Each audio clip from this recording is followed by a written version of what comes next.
mercado da bola verde não para. É isso mesmo, turma. Bem-vindo a mais um vídeo. Deixa o like e se inscreve no canal. Dá uma olhadinha aqui no corte do programa G4 Band Sport. Lembrando que os créditos vão estar na descrição. Vão dar um react aí do que eles estão falando aí sobre esse novo reforço alviverde. Fica até o final do vídeo aí pra você ver por completo a informação e já deixa no comentário a opinião de vocês. Beleza? Já eu volto. Estamos de volta com o G4 e ó, pintou reforço, hein? Agora é oficial, o Palmeiras anunciou oficialmente Emiliano Martínez, volante da seleção do Uruguai, até o final de 2029.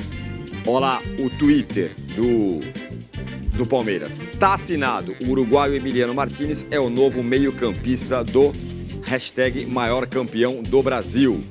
Daí ele tá até meio verde ali na arte, porque está contratado pelo Palmeiras. Meu caro Celso, você estava falando aqui no intervalo que você ficou estudando, inclusive, atuações dele no Midland. Me propus a assistir 5 jogos dele, 2 jogos pela Europa League, nível de enfrentamento um pouco mais alto contra Porto e Frankfurt. É um jogador ele jogando no campeonato dinamarquês é um jogador completamente diferente, é um primeiro volante de fato. A característica que mais me chamou a atenção é um jogador que protege muito bem a bola, se vale muito dos seus 1,85, tem uma estatura ok, mas é um primeiro volante que protege muito bem a bola, de poucos toques na bola, não é um cara que a gente vai ver pegando lá de trás e conduzindo, gerando apoio perto da grande área, nada disso. Ele é muito mais um jogador de poucos toques que vai distribuir o jogo. Algo que me preocupou assistindo às partidas é a transição defensiva, que se você for parar para pensar no contexto do Palmeiras, é algo que o primeiro volante precisa ter, porque o Palmeiras normalmente é quem ataca os seus adversários, então ele não é um primeiro volante pegador como é o Aníbal. Acho que traz uma diferença, uma opção para o Abel Ferreira dentro do elenco de um camisa 5 diferente. Acho que hoje, indiscutivelmente, o Aníbal Moreno é o titular.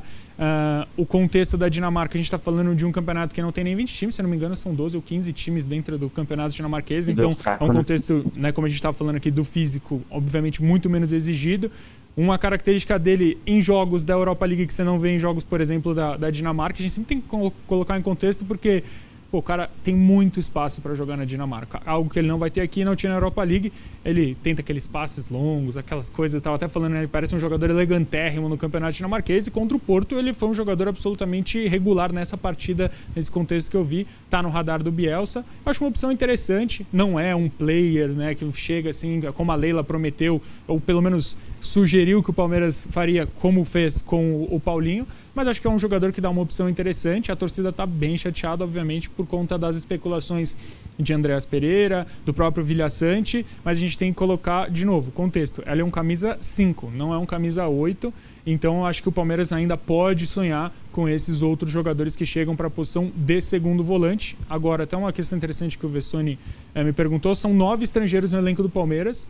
Em tese, ele chega para substituir o Eduardo Atuesta, que pediu essa chance de jogar o Campeonato Paulista para o Abel. O Abel concedeu essa chance a ele, mas, de novo, aquela coisa que a gente fala, né? É um outro contexto. Lá na MLS ele tem muito espaço, ele é esse jogador elegante. Aqui no Brasil, a gente já teve a mostragem de uma temporada inteira, até mais, de que o Atuesta não é jogador para o Palmeiras. Então quem joga do lado dele? Quem jogava do lado dele lá na Dinamarca, Vessa? O Charles, né? Hoje no Corinthians os dois jogavam lado a lado ali. Achei até uma foto dos dois numa partida. E aí você que é dono de clube aí tem um bom centroavante, se prepare, que o Palmeiras tem mais vintão agora para gastar, né? Porque não precisou gastar no Andrés Pereira, guardou e vai usar para tentar um centroavante agora, talvez um zagueiro, porque eu imagino que não tenha custado se um pouquinho, mas nada perto de...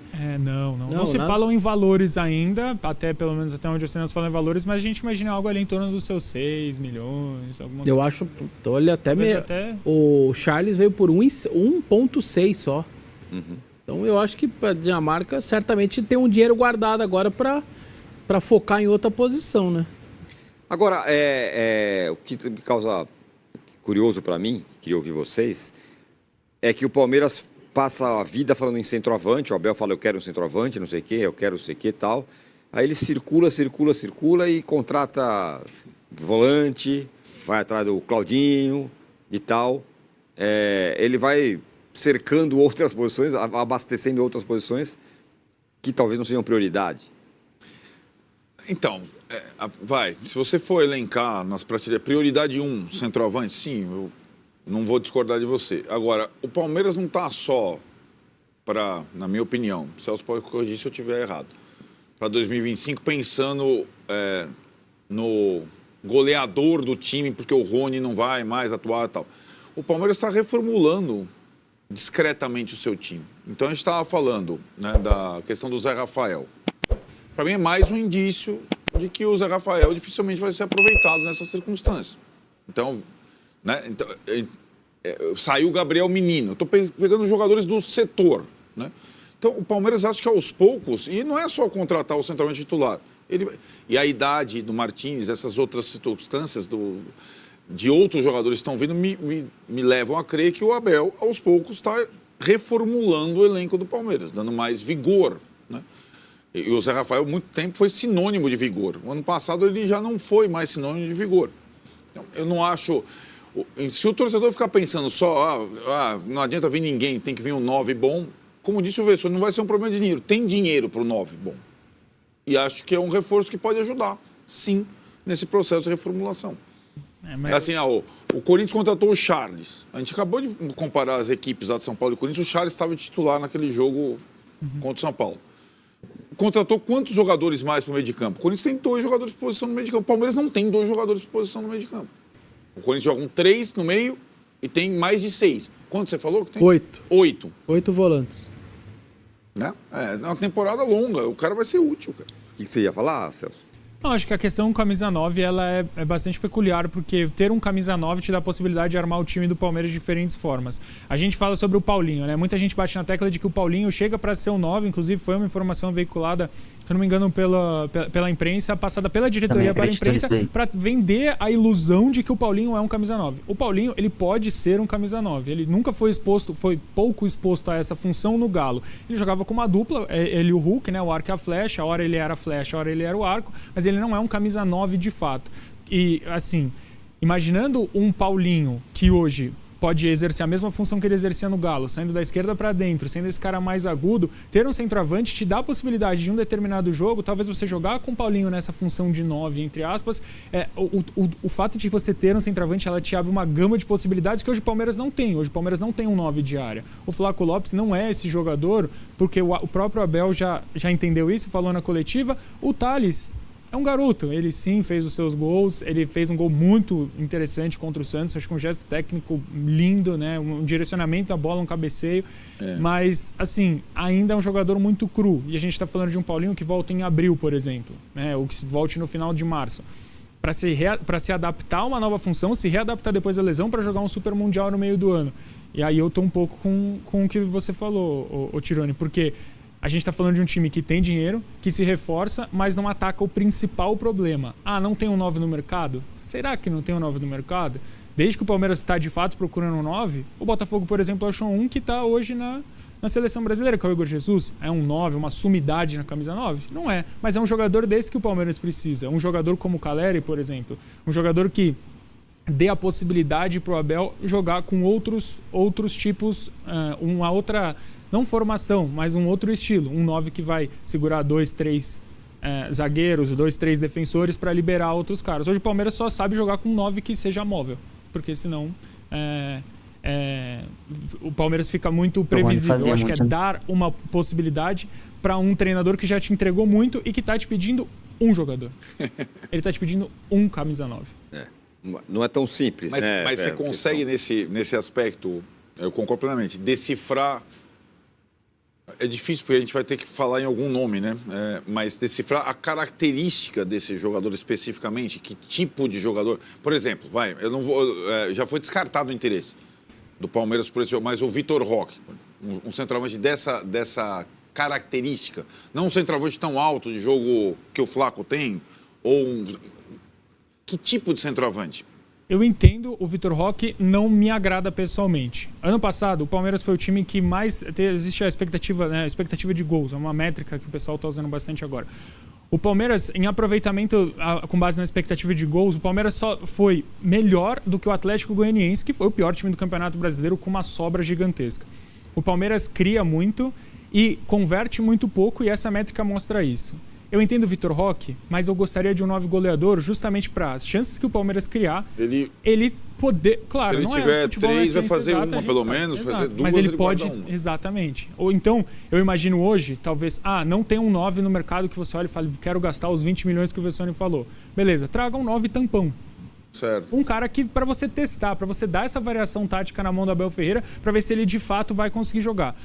Quando a gente olha para os movimentos de mercado, eu paro para pensar, talvez o Abel esteja tentando reeditar aquele Palmeiras da Libertadores que fez tanto sucesso, que era com o Rony atacando o espaço, sendo esse camisa 9 móvel, que esse seria o Paulinho. Certo. Só que, de novo, você vai chegar no Mundial completamente despreparado. Talvez, teve até um rapaz que jogou o Mundial agora, o Rondon, que é um venezuelano, que foi um dos maiores artilheiros do ano passado, jogou no Newcastle, perfeito. É um cara que tem uma rodagem, tá no futebol mexicano tá pagando muito. Sabe fazer gol. É isso, eu acho que o Palmeiras muito precisa velho, testar um centroavante. Mas ele é cara. muito velho, ele sai dentro da gama de jogadores que o Palmeiras normalmente vai atrás? Ok. Mas e se você colocar um 9 e ele for o seu fazedor de gol? Um cara que não vai participar, não vai pressionar, não vai jogar taticamente, não vai agregar, mas ele vai fazer justamente o que o Palmeiras não consegue fazer. Essa seria a minha escolha. Nessa conversa, Vessa, também não tem um fato de que um jogador que não seja uma figura que as pessoas conheçam possa provocar o mesmo impacto da contratação. Entendeu? Porque o centroavante, como eu falei ontem, falo todo dia, o Palmeiras tentou todo tipo. Tem o Rony improvisado lá atrás, antes do Abel, tinha o Borja, que não deu certo, Luiz Adriano, Navarro, um monte de caras. Navarro, né? Aquele que foi pro Fortaleza. É ele o nome dele? Esqueci. Tem um que estava emprestado pro Boca também. Merentiel, o Flaco Lopes mesmo. A gente tem, daqui a pouco a gente vai mostrar uma tela sobre esses caras, mas não tem um pouco disso também? Tem, tá claro isso. Né? As pessoas falam, trouxe aqui o centroavante do Midland, faz gol, tal, o cara aqui ele arrebenta, tal, o cara que é fazedor de gol. Talvez isso não cole com a torcida. O Grêmio, por exemplo, foi pegar o Bright White, né? Ex-Barcelona, tal, deu essa chamuscada por aí. Isso. Por exemplo, entendeu? O mercado é muito... Por exemplo, tem coisa... É meio aleatório, mas foi lá atrás. O cara... E entregou os gols aí e tal. Eu acho que o Palmeiras está entrando nessa. Se o volante Inter pegou o Ené Valencia, por exemplo. Se o volante, que é uma posição que as pessoas dão menos atenção, foi cornetado que veio, você imagina pro centroavante, que é o sonho. Então... Essa é uma questão. Mas é por isso que tem que ser um jogador que chegue para vestir a camisa. E não para você expor um Thales, por exemplo. Pedro Raul. Pedro Raul. Isso eu vou buscar. Não ocupa vaga de estrangeiro. Não precisa ir Venezuela. México. Não precisa gastar 20. 5 a 6 está resolvido. Vem na minha, Leila. Por enquanto, temos o Palmeiras tem o Thales. Vamos ver o desempenho do Thales nos primeiros jogos da temporada. Tá aí, ó. Ó o mapinha de calor dele ali. O Thales, informações do SofaScore, ele tem 3 jogos e 2 como titular, tem 2 jogos e 2 gols. A gente fica falando aqui do Rian Francisco, não, porque o Rian Francisco é um fenômeno e tal. O cara, 2 gols, 2 jogos do principal, 2 gols. 96 minutos para participar de um gol, 4 finalizações, 2 no gol, 2 passes decisivos, 4 bolas recuperadas, 4 duelos aéreos ganhos. E aí, Celso, vou com você de novo. Porque é um pouco isso que eu estou falando, né? Ele parece um bom jogador. Você mesmo falou, gesto técnico, tal, perfeito. Só que ele é muito jovem. E ele não tem o nome, ele não é o Cristiano Ronaldo, entendeu? Então, ele é como se ele tivesse que ficar se provando todo jogo. Ele vai ter que fazer um gol por jogo, pelo menos no Campeonato Paulista, para a galera falar, acho que tal pode ser esse cara. Exato, e eu acho que você pode acabar expondo um garoto que é bom de bola. Eu acho que ele tem as suas qualidades. Quando você... O Abel mesmo já falou a respeito da responsabilidade de ser um camisa 9 no Palmeiras. E a gente viu, o Borja, por exemplo, que você citou, o Borja hoje no River Plate, ele é um cara consolidado no River Plate. Hoje ele joga no River Plate. E no Palmeiras não daria certo nunca, né? A torcida não queria ver ele nem pintado de ouro. Então, assim, eu acho que você pode acabar expondo um garoto que não é um fora de série como são os outros que passaram. Perfeito. E, assim, uma coisa é você expor o Endrick. O Endrick, ele tem essa personalidade, ele quer... Ele gosta, o que ele fez agora no jogo do Real Madrid na Copa do Rei, se não me engano, né, contra o Celta, é um negócio de quem gosta, de quem é esse tipo de jogador. O Thales não me parece ser, o que não é demérito nenhum. Agora, se você coloca um cara um pouco mais experiente e solta o Tales ali para brigar por posição, para tentar encontrar seu espaço, você vai acabar potencializando ainda mais esse garoto que tem um início de campeonato paulista muito interessante, fez um gol agora contra o Santos, mas, por exemplo, é engraçado como o gol muda tudo pro centroavante, né? Se você for lembrar, o gol sofrido pelo Palmeiras contra o Santos foi um desvio, que ele bateu com a bola na mão, e 10 minutos antes ele perde um gol dentro da pequena área, que havia um cruzamento na linha de fundo, ele perde um gol sem goleiro, praticamente ele pega embaixo da bola, a bola sobe. É isso, se termina se o jogo termina sem o gol do Tales, e aí óbvio a gente vai entrar no né? Mas talvez ele já estaria sem prestígio com a torcida, o prestígio que ele tem hoje. Então não tem por que você expor esse garoto e talvez desvalorizar e perder um moleque que pode ser bom. Contrate um centroavante que chegue para fazer os gols. A situação do Tales me faz lembrar em 95, Palmeiras da Parmalat, dinheiro, um monte de jogador, não sei quem tava... manchete do outro dia, Magrão faz 3, sim, o Palmeiras tem um Magrão, e aí 3-1, 3 gols dele, então essa coisa, ele era... Contra o Corinthians, ele era patinho feio e tal, e no final, naquele dia pelo menos, ele foi a manchete e tal. Me parece a situação do Tales. Não estou comparando os jogadores. O patinho feio que daqui a pouco pode ajudar a resolver um jogo grande e tal. Acontece esse tipo de coisa. Magrão, hein? Lembra? Juliano Tadeu Aranda, o nome dele. Juliano Tadeu Aranda, o Magrão. Ele era cria do Palmeiras, a base do Palmeiras era assim... Opa, tem conta-gota, né? O Amaral depois. Agora, é aquilo... Pelo que o Celso falou, vai um pouco de acordo com o que eu não precisaria ser, até porque não dá para ser o Cristiano Ronaldo. Um fazedor de gols com lastro. Por isso eu dei exemplo assim, o que o Cano foi para o Fluminense, o que o Verratti para o Vasco, certo? O Bright White para o Grêmio. Não, mas esses caras construíram as coisas, certo? Hã? Esses caras construíram isso. E quando eles chegaram no Fluminense e no Vasco, o Vasco não estava desesperado por ter um centroavante espetacular. O cara veio e começou a fazer gol. Ele estava desesperado para permanecer na primeira divisão, uma coisa assim. Isso, é como se o Palmeiras estivesse contratando... Não teria espaço para um cara desses. Um cara que a gente não sabe como é. Ninguém sabia de jeito como era o Verratti ou o Cano, né? Até os caras começaram a chegar aqui e fazer o gol. Então, eu acho que esse é o O Tirone está dizendo, você tem seus carros na garagem, mas você sai para comprar, você quer o carro porque você já tem alguns carros. Você vai lá, olha, quer gastar mais. Isso explica um pouco por que não insistir com o Tales. Claro, tem as coisas do cara ser jovem e tal, mas é porque aquilo que o Palmeiras quer não é um cara assim. Ele quer um cara que ele tenha certeza que vai chegar e vai fazer um monte de gol. E nenhum funcionou. Vamos colocar a tela aí. Com os últimos camisas 9 do Palmeiras. Aí olha passa aí. fome, hein? Olha lá. Luiz Adriano, 11 gols. Por exemplo, esse aí quando chegou, falou, pô, esse é o cara, hein? Sim. Começou bem pra caramba, né? O Luiz Adriano é um caso, assim, peculiar, porque o Luiz Adriano é um bom jogador, um jogador que faz essa função de 9 muito bem, mas que escolheu pelo pior caminho possível brigar com a torcida do Palmeiras. Aí o William Bigode, 14 gols. Então, não estou falando dele de hoje, estou falando daquela época. E também era um jogador que não era exatamente 9, mas jogou algumas vezes de 9. Fazia gol. Né? Segundo, né? Aí o Daverson, 6 gols. Em que peça o Daverson ser meio louco e tal, a gente sabe como é que é. Ele não é um centroavante que faz gol? Sim, ele é um por exemplo.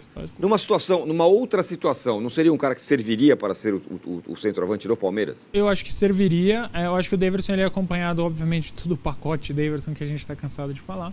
Mas eu acho que o Daverson ele era o 9 do Palmeiras numa época que o Palmeiras não acho que essa necessidade por um 9 de área não era tão latente. Hoje eu pelo menos enxergo ela como uma necessidade latente. A época que o Daverson era o 9 do Palmeiras, o Palmeiras imaginava muito mais um 9 móvel e por isso que o cara ao lado dele tem 67 gols. Pois é. Nesse período.